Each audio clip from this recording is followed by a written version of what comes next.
آیا بھی ہے اور اسی جھنڈے کے تلے انشاءاللہ اس ملک میں امن و امان کا ایک فضا قائم بھی کیا جائے انشاءاللہ۔ تو آئیے ختم نبوت کی اس خوبصورت کڑی کو آپ حضرات کے سامنے پیش کرنے جا رہے ہیں کہ ہم نے ہر دور میں تقدیس رسالت کے لیے رسالت کے لیے وقت کی تیز ہواؤں سے بغاوت کی ہے، چھوڑ کر سلسلہ رسم سیاست کے قافلے ہم نے فقط اسم محمد سے محبت کی ہے۔ اس محبت کی خوبصورت کڑی کو پیش کرنے کے لیے حضرت مولانا مفتی امیر حمزہ صاحب قاسمی نائب ناظم تحفظ ختم نبوت کانپور سے میں مؤدبانہ درخواست کروں گا کہ حضرت والا آئیں اور ختم نبوت کی خوبصورت کڑی کو آپ حضرات کے سامنے پیش کریں۔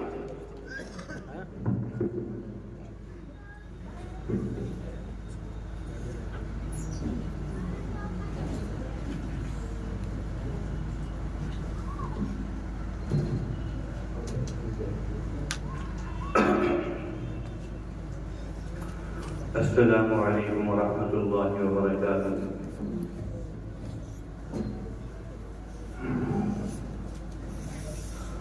نحمده ونصلي على رسوله الكريم اما بعد اعوذ باللہ من الشیطان الرجیم بسم اللہ الرحمن الرحیم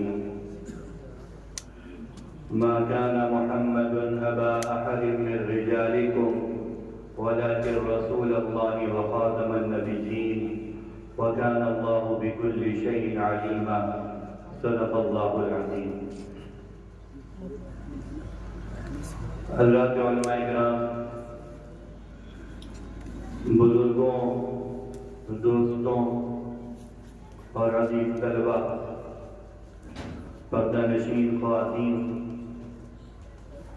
آج کا ہمارا یہ اجتماع تحفظ ختم نبوت کے عنوان سے ہے۔ اجتماع کی یہ دوسری نشست ہے۔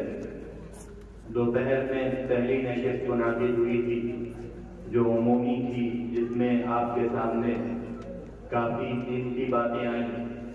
اس وقت کی نشست خصوصی علماء اور ائمہ اور حفاظ کے لیے رکھی گئی تھی، لیکن جہاں تک مجھے اندازہ ہے اس وقت کی نشست میں بھی علماء کے ساتھ عوام بھی شریک ہے اور خاص طور سے ہماری مستورات بھی شریک ہیں۔ دعا کریں اللہ تعالیٰ کچھ ایسی گفتگو کروا دے اور کچھ ایسی باتیں کہلوا دے جو سب کے لیے نفع مند ہوں۔ دیکھیں، اللہ تعالیٰ نے ہمیں جو ہم سب جانتے ہیں، اللہ تعالیٰ نے جو ہمیں سب سے قیمتی چیز دی ہے وہ ہے ایمان۔ ایمان سب سے قیمتی چیز ہے۔ ایمان کا وزن سب سے زیادہ بھاری ہے۔ ایمان ہمیشہ کی جہنم سے بچانے کا ضامن ہے، اور ایمان جس کو ملا وہ جنت میں ضرور جائے گا، اس پر ہمارا ایمان ہے۔ اور بغیر ایمان کے کوئی کتنا بڑا ہو، بغیر ایمان کے آدمی اللہ کی رضا نہیں پا سکتا اور جنت میں داخل ہونا ممکن نہیں۔ قرآن کریم میں اللہ تعالیٰ نے 2 نبیوں کا تذکرہ کیا، بلکہ 2 یا 3 نبیوں کا تذکرہ کیا، جن کے رشتہ دار ایمان والے نہیں تھے۔ ایمان والے نہیں ہونے کی وجہ سے وہ نبی تھے اور سگے رشتہ دار ہیں، ان کی نبوت بھی بغیر ایمان کے ان سگے رشتہ داروں کو کچھ فائدہ نہیں پہنچا پائی۔ قرآن میں ہے ابراہیم علیہ السلام، جس کی وجہ سے اتنے عظیم نبی ہیں کہ ان امت کو بھی ملت ابراہیمی کہا جاتا ہے۔ اس امت میں بھی جو اصول رکھے گئے وہ وہی ہے جو ابراہیم علیہ السلام کو دیے گئے،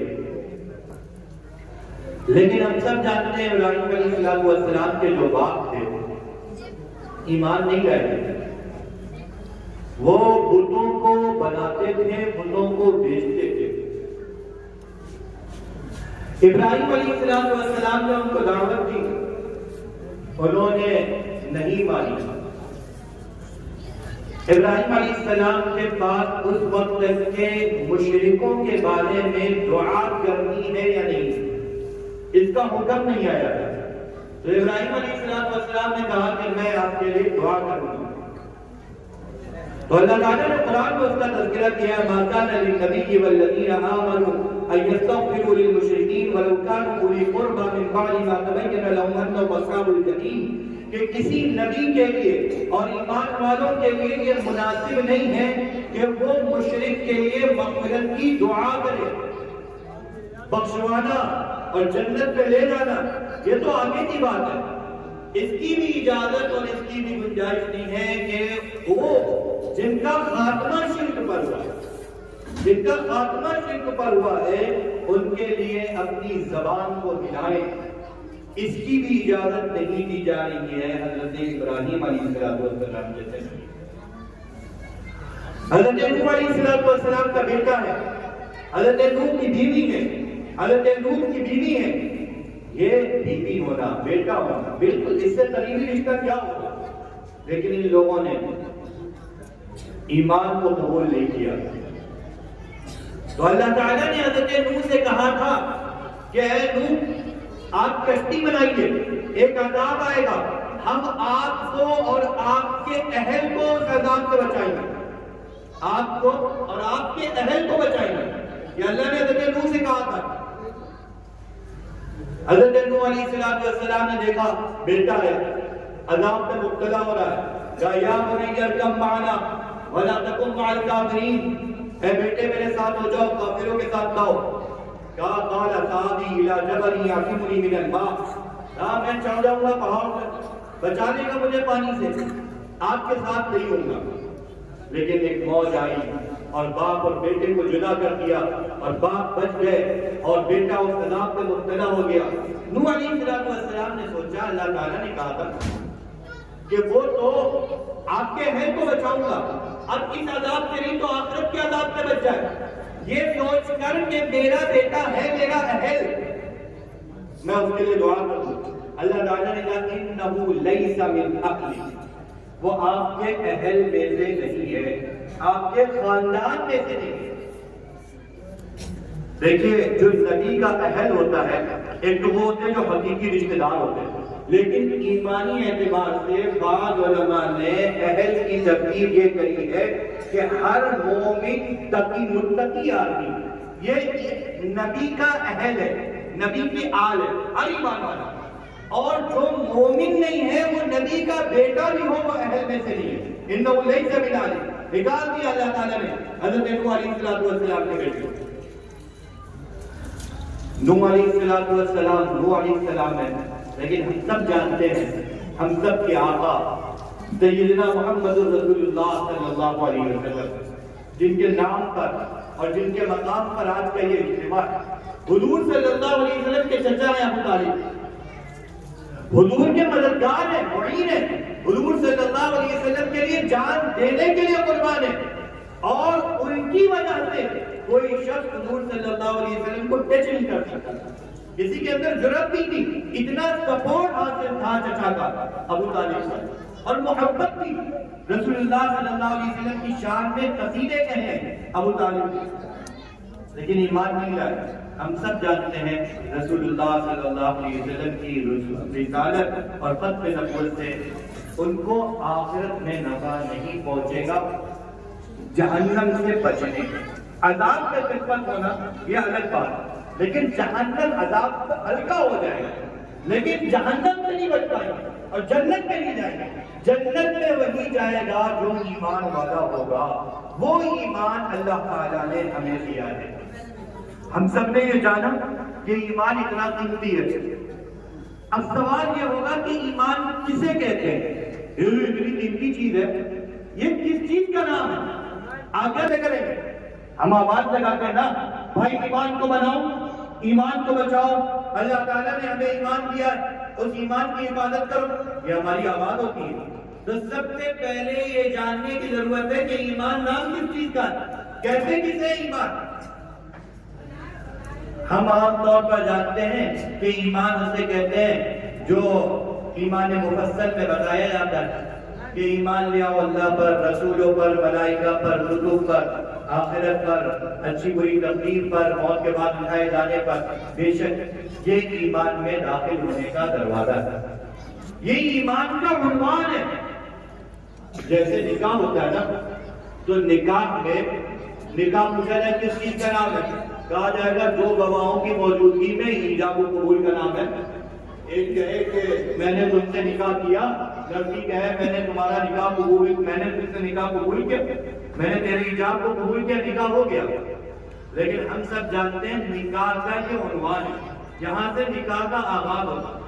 اس کے بعد اس ایجاب و قبول کا مطلب یہ ہوتا ہے کہ مرتے وقت تک اپنے اب ساتھ نبھانے کا وعدہ کیا، لڑکی کی تمام ذمہ داریاں اس لڑکے کے اوپر آ جائے گی، یہ عنوان ہے۔ اسی طریقے سے جب ہم نے یہ اقرار کیا کہ ہم اللہ کو مانتے ہیں، ہم محمد رسول اللہ صلی اللہ علیہ وسلم کو مانتے ہیں، ہم آخرت کو مانتے ہیں، ہم جنت جہنم کو مانتے ہیں، تو یہ ایک عنوان ہے۔ اس کے تحت بہت سی چیزیں آتی ہیں۔ آپ ایمان کی جب تعریف کسی عالم سے پوچھیں گے تو آپ کو مولانا صاحب ایمان کا یہ مطلب بتائیں گے کہ ایمان کہتے ہیں تصدیق جمیع ما جاء بہ النبی صلی اللہ علیہ وسلم، کہ حضرت محمد رسول اللہ صلی اللہ علیہ وسلم جو کچھ لے کر آئے، حضور صلی اللہ علیہ وسلم جو کچھ لے کر آئے ہیں، ان تمام چیزوں کو دل سے ماننا یہ ہے ایمان۔ ان تمام چیزوں کو دل سے ماننا۔ حضور صلی اللہ علیہ وسلم کی کسی ایک بات کے بارے میں یہ بات ثابت ہو جائے کہ یہ حضور کی بات ہے، یقینی طور پر ثابت ہو جائے، شبہ نہ رہے۔ ایک تو یہ ہے کہ کسی بات میں شبہ ہو جائے کہ یہ حضور کی ہے یا نہیں، یہ الگ چیز ہے۔ ایک وہ چیز جس کے بارے میں یہ یقین سے ثابت ہو کہ یہ چیز رسول اللہ صلی اللہ علیہ وسلم کی ہے، وہ درجے کے اعتبار سے مستحب درجے کی۔ ہم جانتے ہیں نا، ایک ہوتا ہے فرض کہ جس کا کرنا ضروری ہے، ایک ہوتا ہے اس سے نیچے واجب، ایک ہوتا ہے سنت، ایک ہوتا ہے مستحب۔ وہ مستحب کرنے کی چیز ہو لیکن رسول اللہ صلی اللہ علیہ وسلم سے یقینی طور پر ثابت ہے، سنت کرنے کی چیز ہے لیکن رسول اللہ صلی اللہ علیہ وسلم سے ثبوت اس کا یقینی ہے، اس کے انکار پر بھی آدمی ایمان سے نکل جاتا ہے۔ میں ایک مثال، فقہ نے مثال دی ہے، میں کہہ دیتا ہوں۔ مسواک ہے، ایک سنت ہے نا مسواک، وہ ایسی سنت ہے کہ آج ہم سب اس کے تارک ہی ہیں، تقریباً بڑی جماعت تارک ہے، لیکن مسواک رسول اللہ صلی اللہ علیہ وسلم کی ایسی سنت ہے جس کا حضور کی سنت ہونا یقینی طور پر ثابت ہے۔ ہر زمانے میں اتنے بڑے لوگ، اتنی بڑی جماعت نے اس بات کی گواہی دی ہے کہ مسواک رسول اللہ صلی اللہ علیہ وسلم کی سنت ہے کہ اس کا انکار نہیں کیا جا سکتا، ہے سنت درجے کا۔ علماء نے لکھا ہے، فتاویٰ کی کتاب میں موجود ہے، اگر مسواک کی سنت کا انکار کیا یا مسواک کی سنت کا مذاق بنایا تو آدمی دائرہ ایمان سے خارج ہو جائے گا۔ معمولی درجے کی چیز ہے، عمل کے اعتبار سے سنت ہے، لیکن مقام اتنا بڑا ہے، حضور صلی اللہ علیہ وسلم کی سنت ہے، اس وجہ سے اس کی اہمیت اتنی ہے کہ اگر کسی نے انکار کیا تو دائرہ ایمان سے خارج ہو جائے گا۔ ہم لوگ عمل کر کر معمولی سمجھ کر ڈال دیں، لیکن مقام یہ ہے جو کہ اس نے نبی کریم صلی اللہ علیہ وسلم کی ایک بات کا انکار کر دیا۔ تو ایمان کا مطلب میں نے بتایا تصدیق جمیع ما جاء بہ النبی صلی اللہ علیہ وسلم، کہ جو کچھ نبی کریم صلی اللہ علیہ وسلم لے کر آئے ہیں اس تمام کو دل سے سچا ماننا۔ اگر کسی ایک چیز کا حضور صلی اللہ علیہ وسلم کی بتائی ہوئی ایک چیز کا انکار کیا اور اس کا حضور سے ہونا ثابت ہے تو آدمی دائرہ ایمان سے خارج ہو جائے گا۔ اب یہ پتہ چلا کہ یہ ضروری نہیں ہے جو شخص لا الہ الا اللہ محمد رسول اللہ کہہ رہا ہو وہ ایمان والا، ایسا ضروری نہیں ہے۔ اصل میں بہت سے لوگ ہمیں شبہ میں ڈالتے ہیں حدیث کی بنیاد پر. وہ حدیث یہ ہے کہ رسول اللہ صلی اللہ علیہ وسلم نے ارشاد فرمایا من قال لا الہ الا اللہ دخل الجنہ، جس نے لا الہ الا اللہ کہہ لیا وہ جنت میں داخل ہوگا. اب جتنے اس طرح کے فرقے ہیں نا جن کا ایمان سے کوئی تعلق نہیں ہے، یعنی قادیانی ہو گئے، شکیلی ہو گئے، پرویزی ہو گئے، کون ہے ابھی میں بتاؤں گا انشاءاللہ. یہ کہتے ہیں کہ تم لوگ یہ کیوں کہہ رہے ہو کہ ہم مسلمان نہیں، ہم تو لا الہ الا اللہ پڑھ رہے ہیں. حضور صلی اللہ علیہ وسلم نے فرمایا جس نے لا الہ الا اللہ کہا وہ جنت میں داخل ہوگا. ہمارا قبلہ حضور کا قبلہ ہے، ہماری اذان حضور والی اذان ہے، ہماری نماز حضور والی نماز ہے. ہم حضرت محمد صلی اللہ علیہ وسلم کو نبی مان رہے ہیں، اللہ کو اللہ مان رہے ہیں، تمام آسمانی کتابوں پر ایمان لا رہے. پھر ہم کیوں مومن نہیں ہیں جبکہ وہ حدیث بتا رہی ہے کہ ہم تو جنت میں جائیں گے. اس حدیث کا مطلب جو علماء ہے وہ تھوڑا سا سمجھ لیں کہ اگر کوئی شخص اس حدیث سے غلط فہمی کا شکار ہمیں بنانا چاہتا ہے تو ہم کیا جواب دیں گے. دیکھیں یہ جو ہم نے کہا لا الہ الا اللہ جس نے کہا وہ جنت میں داخل ہوگا، تو لا الہ الا اللہ کا کیا مطلب ہے؟ اللہ کو ماننا، اللہ کو ماننا. جب ہم نے کہا جنت میں داخل ہونے کے لیے اللہ کو ماننا ضروری ہے تو کیا اس کا مطلب یہ ہے کہ اللہ کی صرف ذات کو مانا جائے، یا اس کا مطلب یہ ہے کہ اللہ کی ذات اور صفات دونوں مانی جائے؟ دونوں مانی جائیں گی نا. مان لیجیے کوئی کہتا ہے اللہ کو مانتے ہیں لیکن اللہ سب چیزوں کا جاننے والا نہیں ہے. کوئی کہہ رہا ہے اللہ سب چیز کو نہیں جانتا، تو آپ کہیں گے اللہ کو مانتا ہے؟ آپ کہیں گے بھائی اللہ کو نہیں مانتا، کیونکہ اللہ کو ماننا ہے تو اس کی صفت علیم مانو. کوئی کہے ہم اللہ کو مانتے ہیں لیکن نعوذ باللہ اللہ سننے والے نہیں ہیں، اللہ سنتے نہیں ہیں. ہم کہیں گے تم اللہ کو نہیں مانتے، کیونکہ اللہ کو مانو تو اس کی صفت کبھی مانو. کوئی کہے اللہ کو ہم مانتے ہیں لیکن اللہ ہر چیز پر قدرت نہیں رکھتے، ہم کہیں گے نہیں بھائی آپ اللہ کو نہیں مان رہے. اللہ کو ماننا ہے تو اس کی قدرت کو مانو. اسی طریقے سے اگر اللہ کو ماننا ہے تو اللہ کی ایک صفت ہے کہ اللہ تعالیٰ سچے ہیں. اللہ کی ایک صفت ہے نا. کوئی تصور کر سکتا ہے اللہ تعالیٰ جھوٹے؟ نعوذ باللہ. اگر کسی کا یہ ایمان ہو کہ اللہ تعالیٰ سچے نہیں ہے وہ ایمان والا ہوگا؟ نہیں ہوگا نا. تو اب ہم کہتے ہیں من قال لا الہ الا اللہ دخل الجنہ، جس نے لا الہ الا اللہ کہا وہ جنت میں داخل ہوگا. اس کا مطلب یہ ہے جس نے اللہ کی ذات کو مانا، اللہ کی صفات کو مانا وہ جنت میں داخل ہوگا. اللہ کی صفات میں سے ایک صفت ہے کہ اللہ تعالیٰ سچے ہیں. اللہ تعالیٰ سچے ہیں. جب سچے ہیں تو کلام بھی ہوگا، جب سچے ہیں تو بات بھی ہوگی. بھائی کوئی شخص بات نہ کرے وہ سچا ہوگا؟ جب بات آئے گی تبھی تو کہا جائے گا ان کی بات سچی ہے. تو اللہ تعالیٰ تو کلام بھی کرتے ہیں، بات بھی کرتے ہیں. اللہ تعالیٰ کا کلام کیا ہے؟ ہم سب جانتے ہیں اللہ تعالیٰ کا کلام قرآن ہے. کلام اللہ کا کلام، اللہ کا قرآن اللہ کا کلام ہے، اللہ کی باتیں ہیں، اللہ کے لفظ ہیں قرآن کریم. جب ہم نے کہا من قال، میں یہ سمجھا رہا ہوں من قال لا الہ الا اللہ، اللہ کو مانو گی جنت میں جاؤ گے. اللہ کو مانو تو اللہ کی صفت صدق مانو، اللہ کو سچا مانو. سچا ماننے کے لیے ضروری ہے کہ قرآن اللہ کی بات ہے، اللہ کا کلام ہے. اس کلام کے ایک ایک حرف کو سچا مانو. اسی اللہ نے قرآن میں کہا ما کان محمد ابا احد من رجالکم ولکن رسول اللہ وخاتم النبیین. محمد صلی اللہ علیہ وسلم تم میں سے مردوں میں سے کسی کے باپ نہیں ہے لیکن اللہ کے رسول ہے اور آخری نبی ہے. یہ بات کون کہہ رہا ہے؟ اللہ کہہ رہا ہے کہ محمد رسول اللہ صلی اللہ علیہ وسلم آخری نبی ہے. اب کسی نے کہا محمد رسول اللہ صلی اللہ علیہ وسلم نعوذ باللہ آخری نبی نہیں ہے، خاتم النبیین نہیں ہے. ہم نے یہ سمجھا کہ اس نے ختم نبوت پر حملہ کیا ہے اور یقینی طور پر حملہ کیا، اس میں تو کوئی شک کی بات نہیں ہے.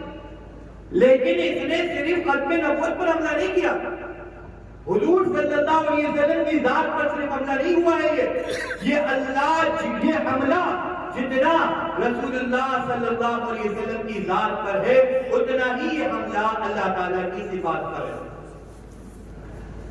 یہ کیا کہنا چاہ رہے ہیں؟ یہ کہنا چاہ رہے ہیں جو اللہ تعالیٰ نے یہ کہا کہ حضور صلی اللہ علیہ وسلم آپ نہیں کریے، یہ بات اللہ کی ٹھیک نہیں ہے، یہ بات اللہ تعالیٰ کی ٹھیک نہیں ہے۔ یہی تو مطلب ہوا اس کا کہ اللہ کہہ رہا وہ آخری نبی ہے، یہ کہہ رہے نہیں آخری نبی نہیں ہے، ان کے بعد بھی نبوت کا سلسلہ جاری ہے، ان کے بعد بھی فلاں اور فلاں نبی ہے۔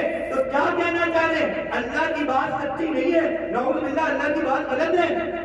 تو اب یہ اس کا ایمان لا الہ الا اللہ پر ہوا، یہ من قال لا الہ الا اللہ میں داخل ہوئے نہیں ہو سکتے نا۔ جب من قال لا الہ الا اللہ میں یہ داخل نہیں ہے تو یہ دخل الجنہ میں بھی داخل نہیں ہوں گے۔ یہ کہ لا الہ الا اللہ محمد اللہ تعالیٰ نے حضرت محمد رسول اللہ صلی اللہ علیہ وسلم کے ذریعے یہ بھی سمجھ لیجیے۔ آج آپ لا الہ الا اللہ کے مطلب میں ہمیں لا الہ الا اللہ کا مطلب سمجھایا جاتا ہے، تو لا الہ الا اللہ کا مطلب یہ ہے کہ اللہ کو مانو اور پورے دین کو مانو، کیونکہ پورا دین اللہ نے دیا ہے۔ اللہ تعالیٰ کی بڑائی بولو اور پورے دین کو عام کرو، اللہ تعالیٰ کی ذات اور صفات کو بیان کرو، اللہ کے دین کو بیان کرو۔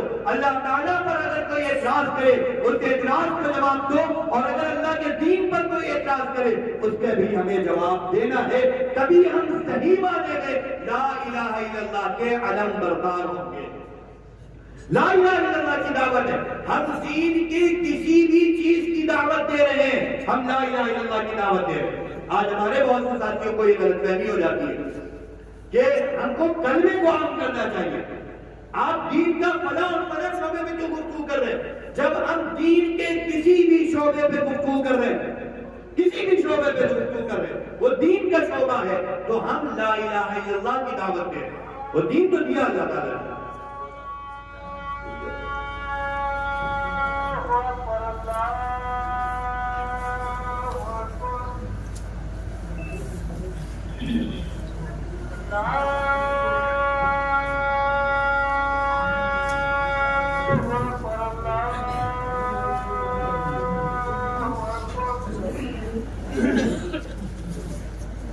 تو میں یہ کہہ رہا تھا کہ لا الہ الا اللہ پورے دین کی کسی بھی شعبے کی دعوت دینا، دین کے کسی بھی حصے کی دعوت دینا، یہ لا الہ الا اللہ کی دعوت دینا ہے۔ پورا دین، کیونکہ یہ پورا دین اللہ تعالیٰ نے دیا ہے۔ جب اللہ تعالیٰ نے دیا ہے تو ہم یہ سمجھتے ہیں اللہ نے یہ دین جو دیا ہے یہ دین صحیح ہے اور اللہ اپنی بات میں سچے ہیں، اور یہ دین محمد رسول اللہ صلی اللہ علیہ وسلم کے لیے ذریعہ دیا ہے۔ حضور صلی اللہ علیہ وسلم دین کے پہنچانے میں امین ہیں، امانت دار ہیں۔ آپ صلی اللہ علیہ وسلم نے امت سے دین کا کوئی بھی حصہ چھپایا نہیں ہے۔ تو دین کے کسی بھی شعبے کی تبلیغ کرنا، دعوت دینا، کوئی عقیدے کا مسئلہ ہو، کوئی عمل کا مسئلہ ہو، کوئی اخلاق کا مسئلہ ہو، کوئی معاملات کا مسئلہ ہو، کوئی معاشرت کا مسئلہ ہو، ہم سمجھتے ہیں یہ سب ختم نبوت میں داخل ہے اور یہ سب لا الہ الا اللہ کے مفہوم میں داخل ہے۔ ہمیں اپنے سینے کو وسیع کرنا چاہیے، ذہن کو وسیع کرنا چاہیے۔ آج ہمارے یہاں اپنے یہاں یہ حال ہے کہ یار یہ وہ کام کر رہے ہیں، وہ کام چھوٹا ہے، یہ کام ہم کر رہے ہیں، یہ کام بڑا ہے، یہ کام نہیں۔ دین کا ہر کام بڑا ہے۔ دین کے کسی علماء نے لکھا ہے اگر دین کے کسی کام کو مذاق بنایا یا حقیر سمجھا، مذاق بنایا یا حقیر سمجھا، آدمی دائرہ ایمان سے نکل جائے گا۔ حقیر سمجھنے کی مثالیں فتاویٰ کی کتابوں میں موجود ہے، میں ایک مثال دے دیتا ہوں تاکہ آپ کو حساسیت سمجھ میں آئے کہ ایمان ہمارا کتنا نازک مسئلہ ہے۔ ایمان کا دو آدمی جھگڑ میں، دو آدمیوں کا جھگڑا ہو گیا، اختلاف ہو گیا، کسی کی بات پہ ہو گیا، ایک تیسرے صاحب پہنچے، کہنے لگے آؤ ہم تمہارا مسئلہ شریعت سے حل کر لیتے ہیں۔ اس کا پورا ایمان ہے، شریعت کا پورا ایمان ہے، لیکن کہتا ہے شریعت کو رکھو پیچھے، ہم اپنا مسئلہ حل کر دیں گے۔ یہ دائرہ ایمان سے خارج ہو گیا۔ کیوں خارج ہو گیا؟ اس نے اپنی بات کو شریعت پر ترجیح دے دی۔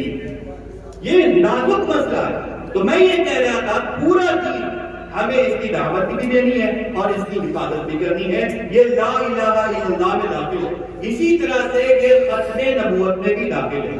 ختم نبوت کو بھی سوال سمجھتے ہیں. ختم نبوت کے یقینی طور پر بعض قادیانی اس سے مبادلہ بھی دیتے ہیں, اس کو بھی سمجھ لیتے ہیں. ختم نبوت کا ایک مطلب ہے کہ حضور صلی اللہ علیہ وسلم آخری نبی ہے اور اس کے بعد کوئی نبی نہیں آئے گا. یہ مطلب بالکل ختم نبوت کا یقینی مطلب ہے, اس میں کوئی شک و شبہ نہیں. اسی طریقے سے ختم نبوت کا ایک اور مطلب ہے.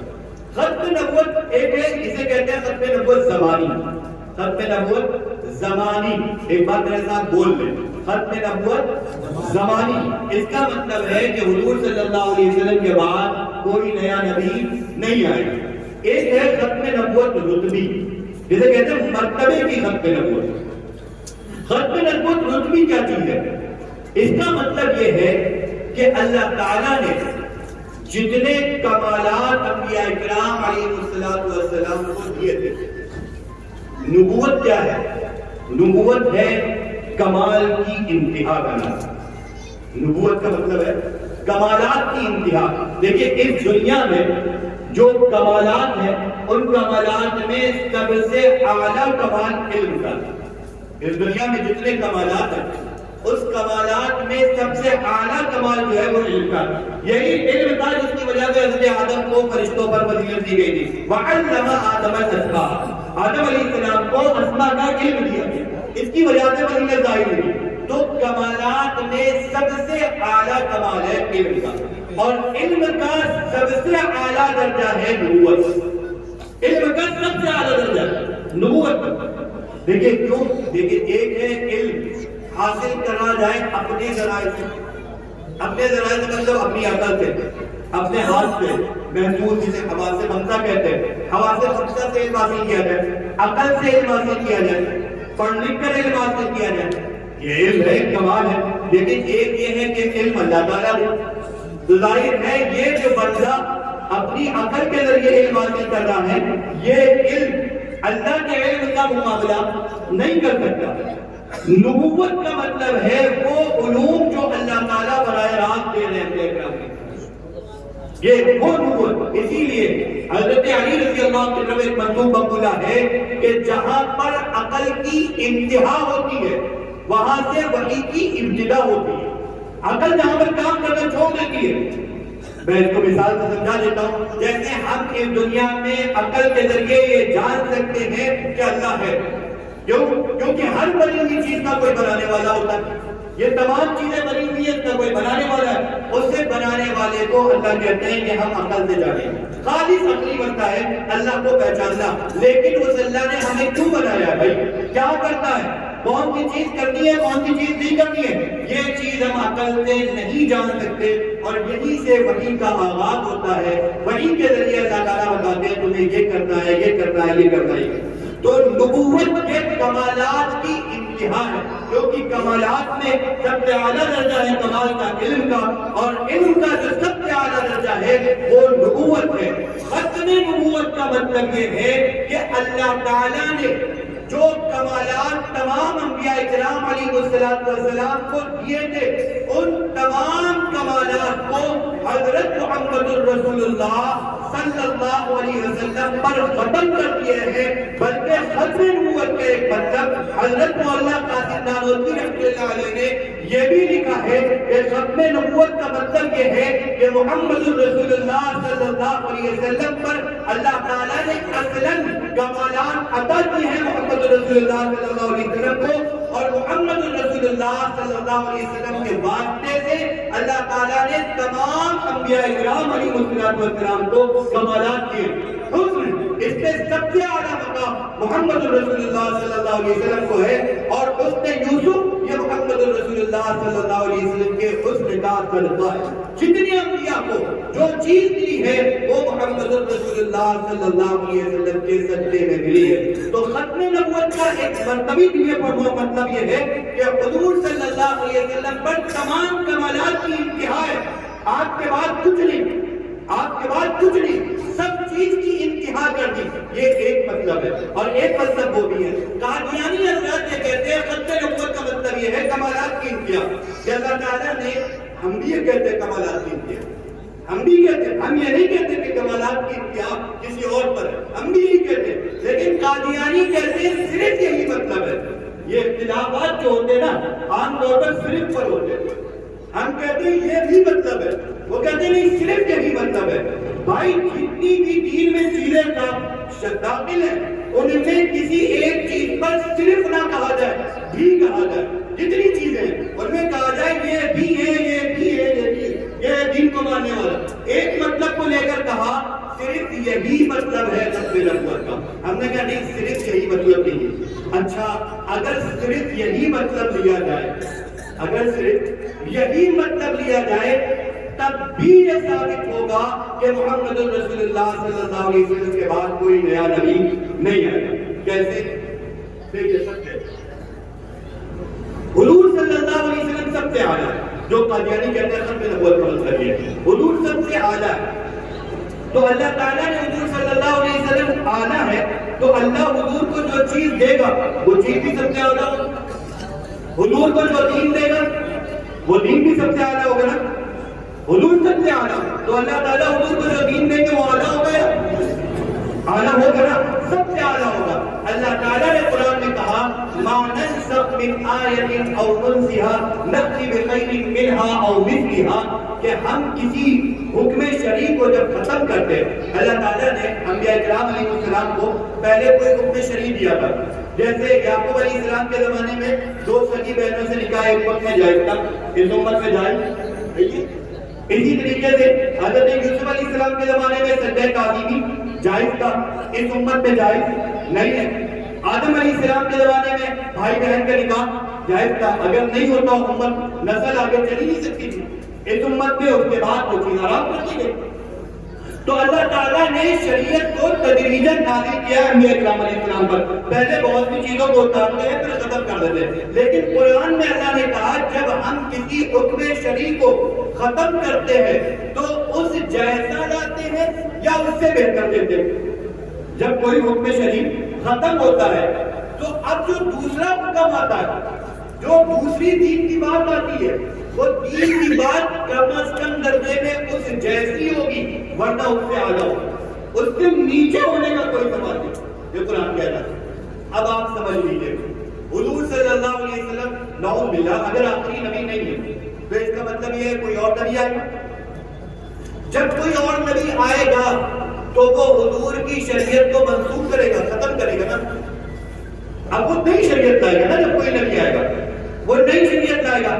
جب وہ نئی شریعت ہے تو قرآن کہہ رہا ہے کہ وہ شریعت اس سے بہتر ہوگی یا اس کے برابر ہوگی۔ کیا کوئی یہ مان سکتا ہے کہ حضور صلی اللہ علیہ وسلم کے برابر کوئی ہے؟ حضور جیسا اللہ تعالیٰ نے کسی اور کو دیا، حضور سے بہتر اللہ تعالیٰ نے کسی اور کو دیا۔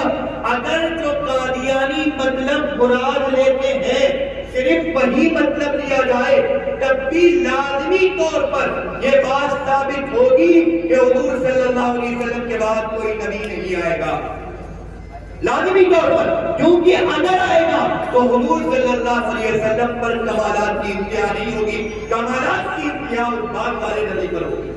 حضور صلی اللہ علیہ وسلم سب سے اعلیٰ نہیں رہیں گے، اعلیٰ بعد والا نبی ہوگا، کیونکہ بعد والا نبی آ کر حضور صلی اللہ علیہ وسلم کی شریعت کو ختم کر دے گا، حضور صلی اللہ علیہ وسلم کے دین کو ختم کر دے گا۔ تو جو ختم کرے گا، جو مٹائے گا، وہ دین اعلیٰ ہوگا نا۔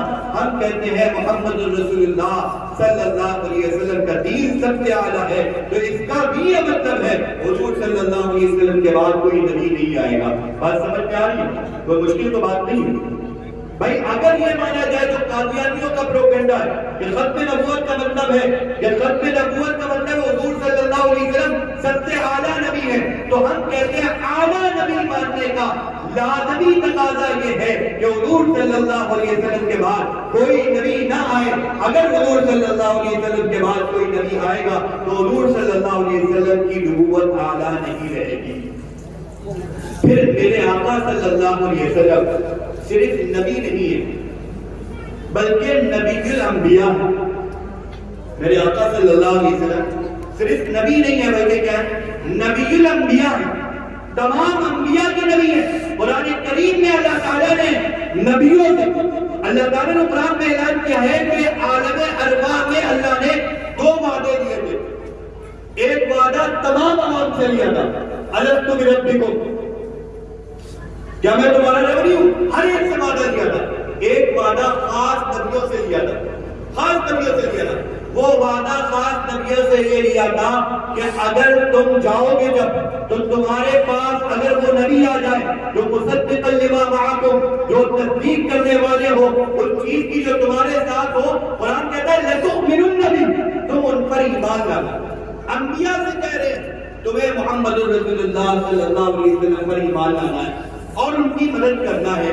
تو حضور صلی اللہ علیہ وسلم نبی الانبیاء ہیں، یہ سب تک نبوت میں داخل ہے۔ پھر اللہ تعالیٰ نے اس نبی الانبیاء جو حضور صلی اللہ علیہ وسلم ہے اس کا ظہور اس طرح سے فرمایا کہ حضور صلی اللہ علیہ وسلم کو اللہ تعالیٰ معراج پر لے گئے۔ جب معراج پر لے جانے لگے تو پہلے لے گئے بیت المقدس میں، وہاں پر تمام انبیاء کو جمع کر دیا، تمام انبیاء کو جمع کر دیا۔ اب حضور صلی اللہ علیہ وسلم آگے بڑھے، حضور صلی اللہ علیہ وسلم نے امامت کری ہے اور تمام انبیاء کرام علیہ السلام نے پیچھے نماز پڑھی ہے۔ حضور صلی اللہ علیہ وسلم کے پیچھے تمام انبیاء کرام نماز پڑھ رہے ہیں، اس سے حضور کی ختم نبوت پر کوئی فرق پڑ رہا ہے؟ نہیں پڑ رہا نا، نہیں پڑ رہا۔ اسی طریقے سے حضرت عیسیٰ علیہ السلام آئیں گے، ہم کہتے ہیں ان سے بھی حضور کی ختم نبوت پر کوئی فرق نہیں پڑ رہا۔ اصل میں قادیانیوں کا ایک شبہ یہ ہے کہ حضرت عیسیٰ علیہ السلام آئیں گے، حضرت عیسیٰ علیہ السلام آئیں گے تو حضور آخری نبی کہاں سے رہے؟ آخری نبی تو حضرت عیسیٰ ہو گئے۔ ہم کہتے ہیں کہ صرف حضرت عیسیٰ کو تم کیوں کہہ رہے؟ ہمارا تو یہ ماننا ہے کہ حضور صلی اللہ علیہ وسلم کے بعد تمام انبیاء آئے ہیں، اس دنیا میں آئے۔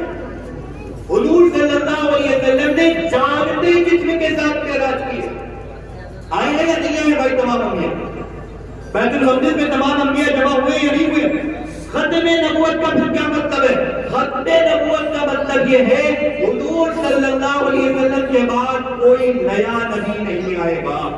یہ جو انبیاء کرام علیہ السلام آئے ہیں، ان انبیاء کو لانے کا مقصد یہ ہے کہ حضور صلی اللہ علیہ وسلم جو نبی الانبیاء ہے، انبیاء کے نبی ہے، اس کمال کو ظاہر کرنا مقصد ہے۔ یہ جو تمام انبیاء آئے ہیں، ان تمام انبیاء کو لا کر وہ نبی الانبیاء کے کمال جو رسول اللہ صلی اللہ علیہ وسلم کا ہے، اس کمال کو ظاہر کرنا مقصد ہے۔ یہ تمام انبیاء ہم کہتے ہیں اللہ تعالیٰ نے 2 شکل ہوتی ہیں اللہ تعالیٰ کی قدرت کی، ایک اللہ تعالیٰ اپنا خاص معجزہ دکھاتا ہے اور ایک اللہ تعالیٰ عام حالات رکھتے ہیں۔ اس دنیا میں اللہ تعالیٰ کے جو کام ہوتے ہیں وہ 2 طرح سے ہوتے ہیں، ایک معجزاتی شکل میں، ایک عام حالات میں۔ بھائی عام حالات یہ ہے کہ مرد اور عورت ملتے ہیں، بچہ پیدا ہوتا ہے۔ معجزہ یہ ہے کہ حضرت عیسیٰ علیہ السلام بغیر باپ کے پیدا ہو رہے ہیں۔ تو اللہ تعالیٰ نے کہا ہم حضور صلی اللہ علیہ وسلم کو نبی بنا لیں، خاتم النبیین بنا لیں، نبی الانبیاء بنا لیں گے، اور نبی الانبیاء کو عام حالات میں بھی ظاہر کریں گے اور معجزاتی شکل میں بھی ظاہر کریں گے۔ معجزاتی شکل میں حضور صلی اللہ علیہ وسلم کا نبی الانبیاء ہونا اس طرح سے ظاہر ہوا کہ حضور صلی اللہ علیہ وسلم کو جب اللہ تعالیٰ نے معراج پر بلایا تو تمام انبیاء کو جمع کر دیا، یہ معجزہ تھا۔ لیکن اس کے بعد اللہ تعالیٰ نے کہا نہیں، ہم عام حالات میں بھی آپ کا نبی الانبیاء ہونا ظاہر کریں گے، عام حالات میں بھی نبی الانبیاء ہونا ظاہر کریں گے۔ وہ کیسے؟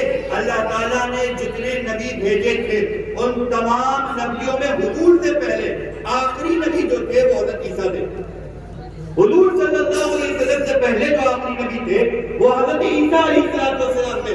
اللہ تعالیٰ نے کہا تمام بنی اسرائیل کے انبیاء کے خاتم ہیں حضرت عیسیٰ علیہ السلام، ہم نے ان کو پہلے حضور سے بھیج دیا، اور اس کے بعد قیامت میں عام انسانی زندگی میں حضرت عیسیٰ علیہ السلام اتریں گے اور حضور صلی اللہ علیہ وسلم کا کلمہ پڑھیں گے، لا الہ الا اللہ محمد رسول اللہ پڑھیں گے، حضور کی شریعت پر عمل کریں گے۔ اس طریقے سے حضور کا نبی الانبیاء ہونا عام انسانی زندگی میں ظاہر ہوگا، لیکن اس کے ساتھ ساتھ ختم نبوت پر کوئی فرق نہیں آئے گا۔ کیوں نہیں آئے گا؟ اگر حضرت عیسیٰ علیہ السلام کو نبوت حضرت محمد رسول اللہ صلی اللہ علیہ وسلم کے بعد ملتی تو ہوتا کہ حضرت عیسیٰ آخری نبی ہے، لیکن حضرت عیسیٰ علیہ السلام کو نبوت حضرت محمد رسول اللہ صلی اللہ علیہ وسلم سے پہلے ملتی تھی۔ بھائی جو پہلے ایک بیٹا پہلے پیدا ہو، ایک بیٹا بعد میں پیدا ہو، آخری کسے کہیں گے؟ بعد والے کو کہیں گے نا، کہ باپ کی آخری اولاد یہ ہے۔ اسی طریقے سے نبوت جو ملی ہے حضرت عیسیٰ کو پہلے ملی ہے، محمد رسول اللہ صلی اللہ علیہ وسلم کو بعد میں ملی ہے، تو آخری نبی جو کہیں گے وہ محمد رسول اللہ صلی اللہ علیہ وسلم کو کہیں گے۔ حضرت عیسیٰ کا اس دنیا میں آنا یہ رسول اللہ صلی اللہ علیہ وسلم کی شان نبی الانبیاء کو ظاہر کرتا ہے۔